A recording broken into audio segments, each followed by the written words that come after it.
Welcome back to my channel. कसे आहात तुम्ही सगळे? आज व्हिडिओच्या सुरुवातीलाच एक गार्डनिंगबद्दल मस्त टिप देते. याआधी बऱ्याच वेळा शेअर केलं आहे, पण खूप दिवस म्हटलं काही केलंच नाही शेअर आणि आता मला झाडांना पाणी वगैरे घालायचं होतं, तर म्हटलं चला इथूनच व्हिडिओला सुरुवात करूया. तर मी 2 दिवसापूर्वी ना काही केळीचे सालं होते आणि संत्रीचे सालं वगैरे असतात ना अशा डब्यामध्ये, आणि त्यामध्ये पाणी टाकून ते सालंही त्यामध्ये ठेवले होते आणि झाकण लावून 2 दिवस हा डब्बा असाच पडू दिला होता. आता जे काही पाणी त्यामध्ये आहे ना, तर ते एक्स्ट्राच्या म्हणजे बकेटमध्ये किंवा जगमध्ये वगैरे घ्यायचं आणि डायल्यूट करून घ्यायचं हे पाणी. आणि ते जे आहे तुम्ही झाडांना देऊ शकतात. यामध्ये भरपूर प्रमाणात पोटॅशियम असतं आणि जे काही नायट्रोजन वगैरे असतं ना, तर ते यामध्ये ह्या पाण्यामध्ये तयार होतं आणि ते पाणी तुम्ही झाडांना देत असाल. फ्रूट्सचे झाडं असतील, फ्लावरचे झाडं असतील, इनडोअर आउटडोअर असं डायल्यूट करून तुम्ही पाणी दिलं ना, तर झाडांना भरपूर जे काही त्यांना खाद्य पाहिजे असतं ना, ते याच्यातून थोडं थोडं करून मिळून जातं. आणि म्हणजे रेग्युलर पद्धतीने आपण जर याला देत राहिलो ना, तर मग जास्त तुम्हाला विकतचं काही कंपोस्टिंग वगैरे घ्यायची गरज पडत नाही. आणि यासोबत अजून ज्या बऱ्याच गोष्टी असतात ज्या आपण घरच्या घरी करू शकतो. तसं पूर्ण फुलफिल होत नाही, म्हणजे झाडांची जी गरज असते. आता समजा एखादं फ्लावरिंग प्लांट आहे, त्याला जे काही सगळं लागतं ना, ते आपण असं घरच्या घरी देऊ शकत नाही. पण कुठल्या ना कुठल्या थोड्या तरी काही प्रमाणात जे आहे आपण त्यांना अजून हेल्दी फक्तच पाणी देण्यापेक्षा जे आहे थोडं असं काहीतरी आपण दिलं तर हे चांगलं फर्टिलायझर जे आहे ते पण त्यांना थोडंफार उपयोगी पडतं. आणि थोडे एक्स्ट्राचे फ्लावर्स किंवा झाडाची ग्रोथ वगैरे जी होते ती व्यवस्थित व्हायला जी असते ना, ती छान मदत होऊन जाते. त्यामुळे न फेकता असंही साल आपण फेकूनच देतो. घरच्या घरी कंपोस्ट तयार करता येईल तर तुम्ही तेही करू शकतात. जसं मी आता हे जे पाण्यामध्ये भिजवून ठेवले होते ना साली वगैरे, ते पण मी नंतर काय केलं, त्या सगळ्या साली ज्या होत्या ना, ते माझं कंपोस्ट बनवणं चाललेलं असतं, त्यामध्ये मी टाकून देते. म्हणजे ते ऑलरेडी भिजलेले असतात, त्यामुळे त्यांचं जे म्हणजे कंपोस्ट बनण्याचं जे प्रोसेस असते ना, ती पण थोडी फास्ट होऊन जाते आणि ते पण वेस्ट जात नाही नंतर. अशा पद्धतीने जे आहे मी ट्राय करते की मी जे काही यूज करते माझ्या गार्डनिंगसाठी आणि छान छान फ्लावर्स वगैरे येतात ते तुमच्यापर्यंत छोट्या मोठ्या सगळ्या टिप्स ज्या आहेत त्या शेअर कराव्या. बऱ्याच गोष्टी असतात त्या आपल्याला विकतही घ्याव्या लागतात, पण काही गोष्टी आहेत आपण घरच्या घरी करू शकतो, तेही फ्रीमध्ये. तर मग काय हरकत आहे, नाही का? तर आता हे सगळ्या झाडांना मी थोडं थोडं हे पाणी घातलेलं आहे. आणि सध्या जे आहे म्हणजे दररोज पाणी सुकूनच जातं झाडांमधलं, त्यामुळे दररोज पाणी द्यावं लागतं. राईस वॉटर असतं ते पण खूप छान असतं बघा, ते पण तुम्ही देऊ शकतात. आपण खिचडी वगैरे करताना तांदूळ धुतो ना, ते पाणी. आणि हे बघा आता हे बऱ्याच दिवसापासून ह्या पिटोनियाला ना पर्टिक्युलर याला फुलंच येत नव्हते आणि आता त्याला खूप मस्त फुलं यायला लागलेली आहेत. आवळाचा ज्यूस मी जेव्हा पण घेते ट्राय करते की मी तुमच्यासोबत शेअर करावं, म्हणजे तुम्हाला हे आठवण होईल. आणि तुम्ही विचारतात मला, म्हणजे काय होतं बघा की अशा काही गोष्टी असतात ना ज्या आपण आतून घेतल्यात आपला त्याचाही फायदा मिळतो. काही अशा गोष्टी असतात, क्रीम असतील, काही सिरम्स असतील, काही प्रोडक्ट्स असतील, त्याच्यानेही आपल्याला फरक पडतो आणि त्याच्याने आपली स्किन असो, हेअर असो, त्याच्यासाठी आपल्याला बेनिफिट्स मिळत असतो. पण या दोघीही गोष्टी जेव्हा आपण एकसाथ केल्या ना, तर दोघीही गोष्टींचा फायदा जो असतो ना, तर मला असं वाटते की जरा डबल पद्धतीने जे आहे आपल्याला एक्स्ट्राचा मिळतो. आणि मी नेहमीच ट्राय करते की मी आवळ्याचं ज्यूस जे आहे ते थंडीमध्ये जेव्हा पण आवळा मिळाला मी घेऊन येते आणि आवळ्याचा ज्यूस पिते. म्हणजे पिते अगदी नॉर्मल पद्धतीने पिते. तुम्ही याला बऱ्याच वेगवेगळ्या पद्धतीने बनवून जे आहे याची अजून टेस्ट जी आहे ती खूप जास्त आंबट असते, थोडा तुरट असतो. त्यामुळे तुम्ही याच्यामध्ये बीटरूट काय आणि अजून मिरी ती घालू शकतात, मीठ वगैरे घालू शकतात. अशा बऱ्याच पद्धतीने ट्राय करून तुम्ही जे आहे घेऊ शकतात. पण मी नेहमी जे असते आवळे 2-3 आवळे घेते, कट करते आणि त्याचा इन्स्टंट ज्यूस बनवते आणि पिऊन घेते. पण सध्या शेड्यूल इतकं पॅक चाललं आहे ना की मग काय होतं की म्हणजे आठवण तर असते की आवळ्याचं ज्यूस घ्यायचं आहे, पण वेळच नसतो की प्रत्येक वेळा मिक्सर काढा आणि ते 2 कापा आणि मग असं त्यातून रस काढून घ्या. प्यायची इच्छा असते पण वेळ नसल्याने मग मला स्किप करावं लागतं. म्हणून मी ह्यावेळेस काय केलं, म्हटलं चला ट्राय करूया. आणि आता लास्ट व्हिडिओमध्ये यामध्ये जे होते ना किशमिश वगैरे भरून ठेवले होते मी फ्रीजमध्ये, तर ही बॉटल पण माझी खाली झाली होती. आणि लास्ट व्हिडिओ तुम्ही पाहिलाच असेल, मी सगळं किचन जे आहे ते थोडं डेकोरेट करण्याचा प्रयत्न केला त्या सगळ्या नवीन जार्सने. तर ही बॉटल खाली होती म्हणून मी सगळ्याच आवळ्यांचा ज्यूस बनवून घेतला आणि ह्या बॉटलमध्ये भरून घेतला आहे. म्हणजे पुढचे 2 ते 3 दिवस जे आहे मी फ्रीजमध्ये काढून जे आहे हे घेऊ शकते आणि प्रत्येक वेळा मला बनवायची गरज पडणार नाही.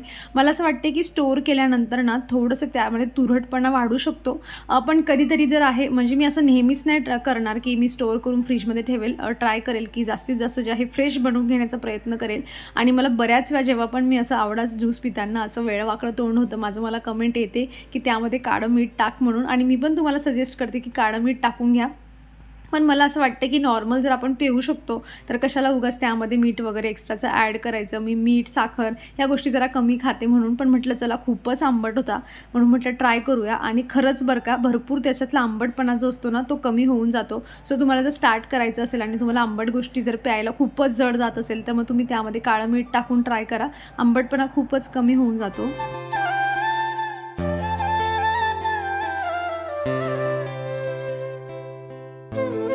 किचन बऱ्यापैकी माझं आवरलेलं आहे आणि स्वयंपाकाच्या वेळी आता तेवढं परत जे आहे अस्ताव्यस्त होईल. बाल्कनी माझी जी आहे म्हणजे झाडांना पाणी वगैरे देऊन झालेलं आहे आणि सगळं झाडू वगैरे पण मारून झालं आहे. आता हे एक काम आहे ते म्हणजे माझं की जे बेडरूम आहे ते व्यवस्थित करून घेणं. ब्लँकेटची घडी घातली म्हणजे बेडरूम व्यवस्थित होऊन जातो. सगळे जे काही कपडे आहेत ते तुम्ही कपाटात सगळे कोंबून ठेवले म्हणजे मग बेडरूम एकदम चकचकीत दिसायला लागतो. आणि काही दिवसापूर्वी तुमच्यासोबत शेअर केलं होतं की हे टमॅटोचं जे रोप होतं ते असंच एका कुंडीमध्ये आलं होतं, तर मी ते ह्या कुंडीत लावून दिलं होतं. आता बघूयात ते कसं काय ग्रो करतं. तसं तर छान ग्रो जर झालं तर त्याला फ्युचरमध्ये थोडी मोठी कुंडीची गरज पडेल. आता बघूयात जे होईल ते होईल. हळूहळू व्हेजिटेबल्सकडे पण जो आहे माझा फ्लो चालला आहे आता. तसे मी स्टार्टिंगला ट्राय केलं होतं पण मध्ये मी जरा बंद केलं होतं. आणि बघा आता ही जी आहे ना फळी म्हणजे ही जी शेल्फ आहे ना, आता फर्निचर करून घेतलं तर त्यामध्ये हे थोडं उरलेलं होतं. सो मी त्याला व्यवस्थित सांभाळून ठेवलं आणि असा प्लॅन करते मी की इथे जी आहे ना ही शेल्फ अशी बनवून घ्यावी, म्हणजे अँगल्स वगैरे आणावे आणि इथे ही ठोकून घ्यावी शेल्फ. आणि हा जो पूर्ण म्हणजे बेडचा आजूबाजूचा हा जो पण एरिया दिसतोय ना तेवढी भिंतला तिथे कुठला तरी कलर द्यावा आणि म्हणजे एकच भिंतीला कलर द्यावा आणि ही शेल्फ ठेवावी. यावर मस्त एखादा फोटो, एखादा हँगिंग प्लांट, एखादं जे असेल डेकोरेटिव्ह पीस वगैरे असं ठेवावं तिथे, असा माझा प्लॅन चालला आहे. सो मला तुम्ही फक्त ना हे कसा लुक येईल असं इमॅजिन करून जरा कमेंटमधून तुम्हाला जरा डेकोरेशनमधलं थोडं माहीत असेल तर सांगा आणि भिंतीलाही कुठला कलर देऊ तेही जरा सजेस्ट करा. फक्त प्रॉब्लेम असा आहे ना की ही जी शेल्फ आहे ना थोडी अजून जरा म्हणजे तिची थोडी अजून मोठी जरा जास्त पाहिजे होती. ती खूपच कमी जागा आहे म्हणजे फ्रेम वगैरे बसून जाईल तिथे पण बाकीच्या गोष्टी बसायला प्रॉब्लेम येईल. छोट्या छोट्या ठेवायला लागतील. आणि तसं भाजी सकाळीच माझी बनून झाली आहे म्हणून फक्त चपाती वगैरे बनवायची आणि जेवण करायचं आहे.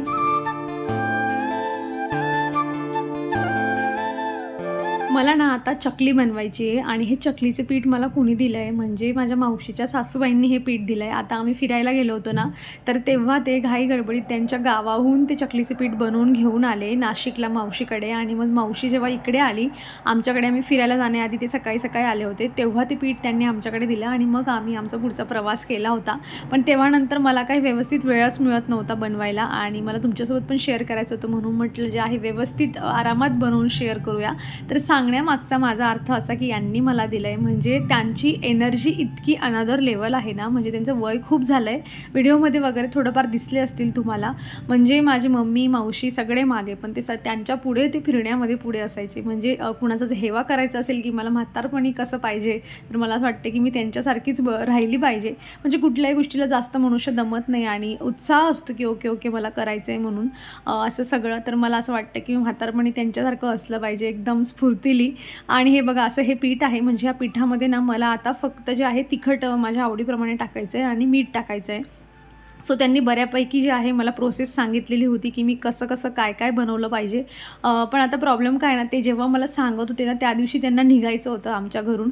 तर ते सगळं नाश्ता वगैरे ते सगळी प्रोसेस चालली होती आणि माझ्या डोक्यामध्ये जरा वेगळ्याच गोष्टी चाललेल्या होत्या. म्हणजे आपण ऐकतो काही गोष्टी पण तिथे आपला पूर्ण फोकस नसतो, असं थोडं सगळं झालेलं होतं. आणि मी आता विचार पण करत होती की मी परत त्यांना फोन करून सगळं विचारून घेऊ का की माझंच काहीतरी करूया. सो मी डिसिजन घेतलं चला थोडंफार तर मला आहे लक्षात आता जे काही पुढचं बनवायचं आपलं बनवूया. मी तुम्हाला ही जी पूर्ण रेसिपी आहे ना ती जेव्हा मी सेकंड टाईम, कारण आता माझं हे फर्स्ट टाईम आहे आणि मला माहिती यामध्ये काही ना काहीतरी गोष्टी होईलच. सो मी जेव्हा सेकंड टाईम बनवेल ना म्हणजे हे पीठ प्रीमिक्स त्यांनी कसं बनवलं आहे ना मी हे पण त्यांना विचारून मग तुम्हाला व्यवस्थित जे आहे डिस्क्रिप्शनमध्ये पूर्ण देईल. तसं आता फक्त पीठ दिलं आहे तर आपण बनवूया आणि एन्जॉय करूया. आणि काय माहिती का की मी दिवाळीच्या वेळेस पण चकली बनवलीच नव्हती. मला तेव्हा पण 2-3 कमेंट आल्या होत्या की चकली राहून गेली म्हणून तुझी बनवायची. पण असंही गावाला वगैरे जायचं असतं आणि आपण मग जेवढं आपल्याला पटपट जमतं आपण तेवढं करण्याचा प्रयत्न करतो. सो ती दिवाळीची चकली आत्ता बनते असं म्हणायला आता हरकत नाही.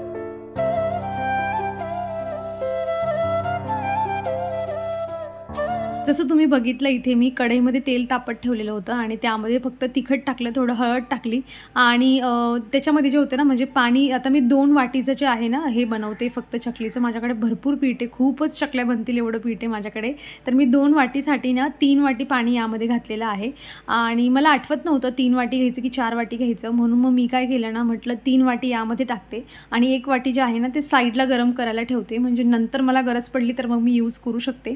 आणि यामध्ये ना मी कलरसाठी ना थोडासा जो कलर असतो, फूड कलर असतो ना, तर तो पण मी यूज केला आहे. कारण फक्त त्याच्याने ना म्हणजे आपण जी चटणी वगैरे टाकतो त्याच्याने प्रॉपर असा एवढा छान कलर येत नाही. नाहीतर मग आपल्याकडे ती कश्मीरी मिरची वगैरे असली तर मग त्याच्याने आपण टाकू शकतो, त्याच्याने कलर खूप छान येतो. पण नॉर्मल तिखट असलं घरातलं की मग कलर येत नाही. आणि माझ्याकडे लकीली ऑरेंज कलर अवेलेबल होता म्हणून थोडासा टाकून पाहिला.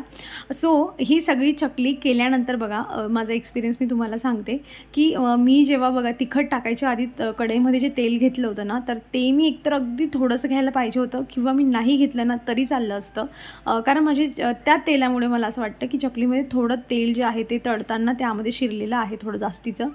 सो एक्सपिरियन्स आहे, जसं मी तुम्हाला म्हणले की मी पहिल्यांदा करते.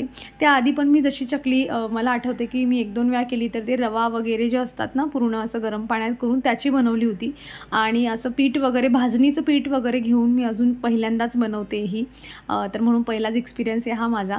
पण टेस्ट खूपच छान आली. आपण टेस्टबद्दल लास्टला बोलूया.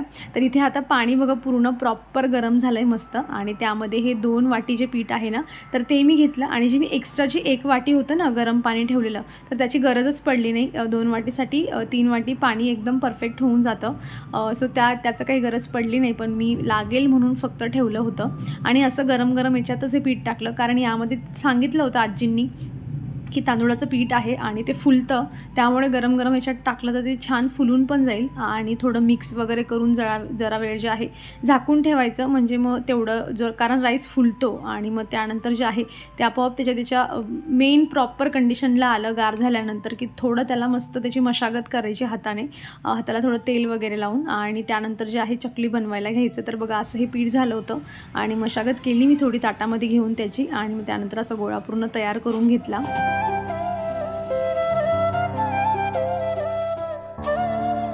त्या आजींनी मला हे पीठ असं दिलं नसतं ना, मला नाही वाटत की मी अजून एखाद वर्ष तरी 1-2 वर्ष किंवा असं म्हणजे कधीतरी असं होतं की आपल्याला अचानक लक्षात येतं की चला भाजणीची चकली बनवूया, किंवा मम्मीने वगैरे मनावर घेतलं असतं. जसं मम्मी मला खमणचं प्रीमिक्स देऊन देते, तसं मम्मीने मनावर घेतलं असतं तर मग भेटलं असतं. कारण की त्यांच्याकडे चक्की आहे छोटी, मग ते घरच्या घरी अशा छोट्या मोठ्या गोष्टी आपण करू शकतो. मोठ्या चक्कीवर दळायला गेलं ना की काही ना काही चूक होतेच, म्हणजे जाड बारीक ह्या सगळ्या गोष्टी होत असतात. त्यामुळे तेव्हा मग मला ही चकली खायला मिळाली असती. पण लकीली आजी आल्या आणि आजी माझ्यासाठी एवढं जास्तीचं पीठ घेऊन आलेत. आणि खरंच म्हणजे काही लोक त्यांची एनर्जी वगैरे बघून ना मग आपल्याला हेवा वाटतो की आपण हे असं बनावं, आणि तेही एवढ्या दूरच्या व्यक्तीसाठी. म्हणजे आता तुम्ही नातं काय लागेल, मी त्यांची अगदी दूरची नात तुम्ही म्हणू शकतात. तशा पद्धतीने एवढं दूरचं रिलेशन आहे, तरी पण एवढ्या म्हाताऱ्या माणसाने एफर्ट्स घ्यावे, गावाकडून सगळं करून आणावं. आणि म्हणजे जेव्हा त्यांना निघायचं होतं ना त्याच्या आदल्या दिवशीच त्यांनी हे घाईघाईत बनवलं होतं. मावशी म्हणली की असं मी सांगितलं चकलीचं, तर ती म्हणते की मला पण पीठ पाहिजे. तर मग म्हणून आजींनी अगदी इन्स्टंट तेव्हाच्या तेव्हा सगळं भाजलं असेल. काय प्रोसेस आहे मला माहीत नाही, पण लॉंगच असेल. तर तेव्हा त्यांनी एवढं सगळं डिसिजन घेतलं आणि एवढ्या लांबून जे आहे ते घेऊन आले आणि बसचा प्रवास करून आले मावशीच्या घरापर्यंत. महत्त्वाचं म्हणजे सो म्हणजे दुसऱ्यांसाठी पण एवढं करण्यासाठी एनर्जी पाहिजे असते. आपण आपले कामं करण्यासाठी तर एनर्जी ती दाखवतोच, पण दुसऱ्यांच्या गोष्टी करण्यासाठी ही महत्त्वाची एनर्जी म्हणजे पाहिजे असते. तर बघा चकली खूप छान मस्त कुरकुरीत झाली आहे. आणि फक्त त्यामध्ये तेल थोडं जास्त गेलं, पण त्याचं रिझन जे आहे ते मला कळलं आहे. नेक्स्ट टाईम प्रॉपर चकली बनवूया आणि मग तुमच्यासोबत मी शेअर करते. चला आता चकली मी ट्राय करणार आहे. आणि खरंच खूप छान झाली. आणि पिया तर घरी आल्यावर एवढी खुश होणार आहे की काय सांगू मी. तिला चकली खूप आवडते. आणि नाहीतरी चकली हा पदार्थ असा असतो ना की तो सगळ्यांनाच आवडतो, लहान असू द्या मोठं असू द्या. म्हणून दिवाळीच्या ताटामध्ये सगळं जेव्हा आपण भरून ठेवलेलं असतं ना, त्यामध्ये सगळ्यात आधी चकलीचा घास उचलला जातो, कारण तो सगळ्यांनाच आवडतो. आणि चला म्हटलं तर पियाच्या पप्पांना ट्राय करायला देऊया. स्टार्टिंगला म्हणत होते की नको जेवण वगैरे झालं आहे नंतर घेईल मी, पण म्हटलं ट्राय तरी करा कशी जमली. आणि मग नंतर आवडली त्यांना पण. थोडं तेल जास्त झालं असं म्हणले, पण ते मला माझं चूक कळलीच आहे की कुठे झाली. चला मग आता आम्ही जे आहे 1-1 2-2 चकली इथे एन्जॉय करतो. आणि अपेक्षा करते तुम्हाला व्लॉग आवडला असेल. कसा वाटला व्हिडिओ मला कमेंट म्हणून नक्की सांगा. आवडला असेल तर लाईक करा. चॅनलवर तुम्ही नवीन असाल तर प्लीज चॅनलला सबस्क्राईब करा. आपण भेटूयात पुढच्या अशाच इंटरेस्टिंग व्हिडिओमध्ये. तोवर तुम्ही स्वतःची काळजी घ्या. So take care friends and bye.